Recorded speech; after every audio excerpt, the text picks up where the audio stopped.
días, 8 de la mañana, el día en el que el mundo está esperando que se acerque la paz. Ayer, 8 horas en un búnker en Roma por parte de China y también por Estados Unidos, Jack Sullivan, para intentar llegar a un acercamiento, a un acuerdo, a un pacto que permita que la guerra se pueda cerrar en los próximos días. Día clave hoy, negociaciones. Por un lado, entre Rusia y Ucrania, dicen que esa paz a las puertas de Kiev del ejército ruso, una vez que el bombardeo también está llegando a la ciudad ucraniana, a la capital ucraniana, está más cerca. ¿Por qué? Porque China ahora sí ya ha entrado totalmente en la solución del conflicto. Ayer esas 8 horas de negociación en Roma entre Estados Unidos, Jack Sullivan y también China están planteando ya la solución a un acuerdo en el que China va a jugar el nuevo papel internacional. Parecía que era un problema de bombas, lo que parece ahora claro es que es un problema ahora, la solución de multilateralismo frente a un oligopolio en la decisión entre Estados Unidos y China, que es el gran vencedor de lo que está sucediendo hasta ahora en Ucrania. Ese acuerdo cada vez más cerca para que se llegue a un acuerdo de paz que llevaría al reparto de Ucrania en dos partes, una para Rusia en la parte más pegada al este, otra para Zelensky y para todo el contorno de la OTAN, Estados Unidos, Europa, en la parte occidental. Hoy podría ser un día clave, se podría jugar la carambola del final de la guerra en Ucrania y de la reunión de la Reserva Federal en la jornada de mañana. Son en 2 días clave para intentar entender de qué manera se puede llegar a la paz en estas próximas horas. Muy atentos en las próximas horas a lo que pueda suceder en las negociaciones y al posible principio de acuerdo según las negociaciones de ayer entre Estados Unidos y China en Roma. Eso nos llevaría a un movimiento alcista en el mercado brutal. Fíjense el comportamiento que ha tenido el S&P 500 frente al petróleo desde el inicio de la guerra, de la crisis en Ucrania. Lo que se está viendo en la parte final es un movimiento en las bolsas que todo parece indicar puede empezar a ser alcista frente a un movimiento en el que $106 en el Brent europeo, al que ahora ya le vamos a empezar a ver acercarse a los $100. El West Texas está por debajo de los $100 ya, el Brent americano está ya bien en el entorno de los $100. Este comportamiento S&P 500, que todo parece indicar que en ese momento en el que la guerra pueda poner por lo menos un principio de acuerdo para que cese el fuego en Ucrania, puede tener un movimiento alcista de recuperación de lo que se ha visto desde el inicio de la contienda bélica en Ucrania. Sin ningún lugar a dudas, siempre hemos visto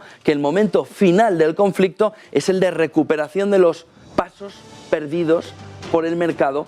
Vamos a ver si puede ser pegado, ligado también a esa reunión de la Reserva Federal. Y el precio del petróleo, que después del movimiento que tuvo muy fuerte hasta los $130, ahora esta recuperación ha sido clave, ha sido una de las importantes. A partir de ahora, o a partir de aquí, ¿qué? Solo hay una cosa en el discurso que chirría, que está fallando, y es que Putin es el culpable de todo para Occidente, y que Putin es el culpable de la situación económica, de la inflación, de la pérdida de crecimiento, prácticamente de las subidas de tipos de interés.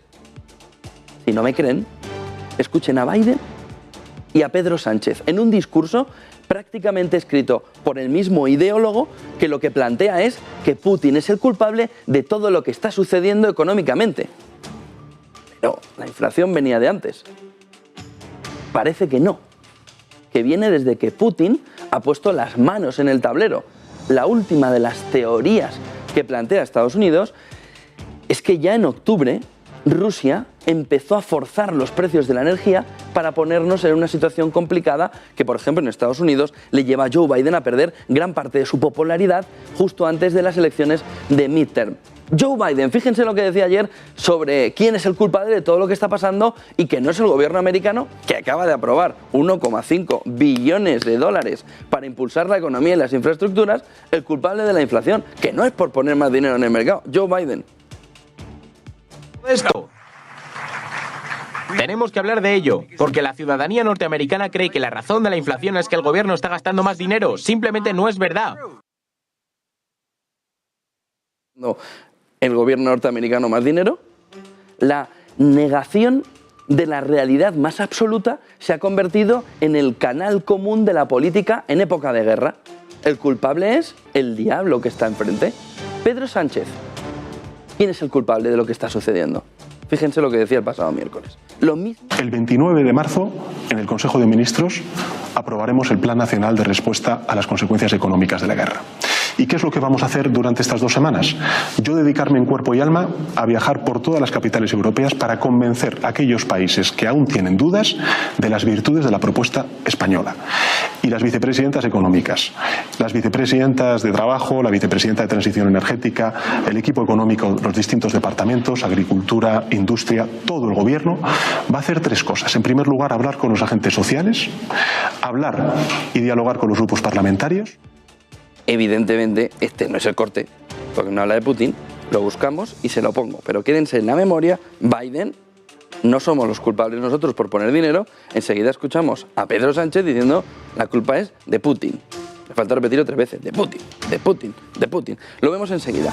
China, ministro de Asuntos Exteriores, en la jornada de ayer, lo que planteaba es el doble rasero de Estados Unidos a la hora de enfocarse en los laboratorios ucranianos armas biológicas. Pide China, poniéndole presión a la reunión de Roma que tuvo Jack Sullivan con el representante chino, que también Estados Unidos tiene que aceptar ser investigado sobre armas biológicas y lo que está sucediendo en esos laboratorios en Ucrania, justo en el momento en el que China padece el mayor repunte de coronavirus desde la primera ola. Escúchenle. 唯一反对建立禁止生物武器公约核查机制的国家，这也难怪国际社会对美国的生物军事活动疑窦丛生。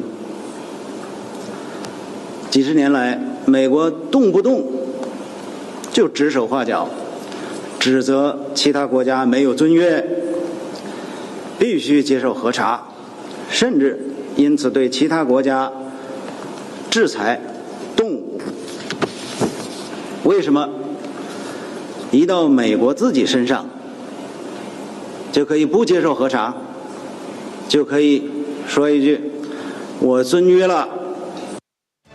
¿Han escuchado? El clásico doble rasero estadounidense a la hora de investigar, en este caso, sobre cuestiones biológicas, sobre cuestiones también nucleares, sobre el terreno de Ucrania.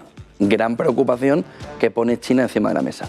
¿Se acuerdan? Biden, el culpable no es el gobierno americano, el culpable no es que pongamos 1,5 billones otra vez encima de la mesa, el culpable no es que la FED haya estado dándole al dinero, el culpable es Putin. ¿Y en España? ¿Qué discurso tenemos? Escuchen a Sánchez. La inflación, los precios de la energía son única responsabilidad de Putin y de su guerra ilegal en Ucrania. Sí, señorías, es verdad, es la verdad, señorías. Terminología de guerra, volvemos a Estados Unidos.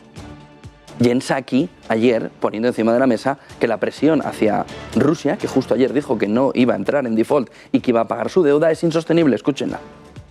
To reiterate as often as we can that what we're seeing is horrific, what we're seeing is barbaric, and the steps that the president has taken and led the world in taking have essentially led the Russian financial system to be on the brink of collapse.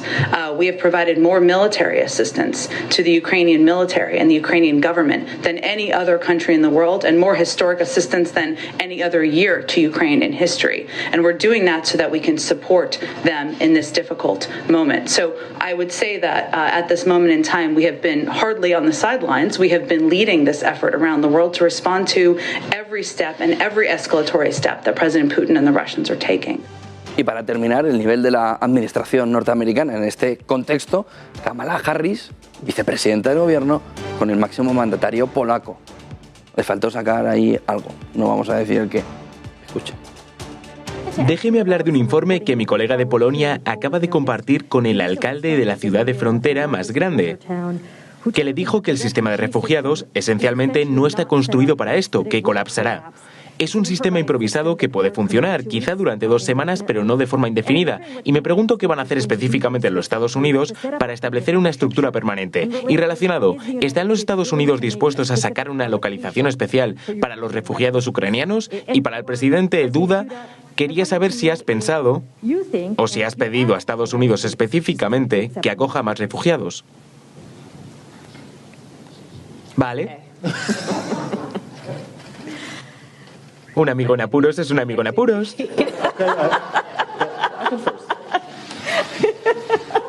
Vale, pues esta vez, como ya sabe por el redactor, la situación es muy compleja. ¿Y el cachondeo ese? ¿En medio de 2 millones de refugiados? ¿Habían tomado algo? ¿Kamala Harris? Espectacular. ¿Y polaco? ¿Lo que hacen ahí? Riéndose de que no van a poder tener suficiente apoyo para recoger a todos los refugiados. No, ¿esto qué es? ¿Qué hace? Partiéndose de risa ahí sobre que le está ayudando a su amigo en la rueda de prensa. Espectacular. La falta de vergüenza que puede tener la clase política a nivel internacional, no solo en España. Digo, si no es capaz de tener esto de la risa, porque se ha tomado algo, pues no salga a la rueda de prensa. Se queda usted ahí dentro tomándose un café hasta que se le pase, si se ha tomado algo. Y si no se ha tomado algo, tiene un problema. ¿Qué pasa? ¿Le hace gracia a lo de Ucrania o qué?